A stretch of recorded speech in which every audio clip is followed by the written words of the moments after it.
Okay, we have step 4 here, in which we are going to carve away what we want to remain white for our first print. And you can see here I'm going around the edges, and I'm going to show this tool here. It's like an X-Acto blade. You could use it to clean up edges if you want to, sometimes if they're a little rough. And what I'm going to do is just carve away everything that I want to remain white.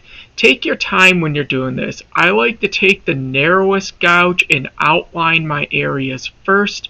That helps me get a clean line, and I could always go back and clean that up. But you could see here I am outlining the eyes with that narrow gouge, and it just gives me a little bit of room to work when I'm using the bigger gouges for the bigger areas. When you are carving, you want to make sure that you take your time. You don't want to go too deep, and you just want to clean the areas up. Now, a lot of times in block carving, artists will purposely leave the lines high so the ink gets picked up on those ridges, and that gives you kind of a tool marking. If you don't like that, make sure you carve those ridges away. Just make sure you're not going too deep.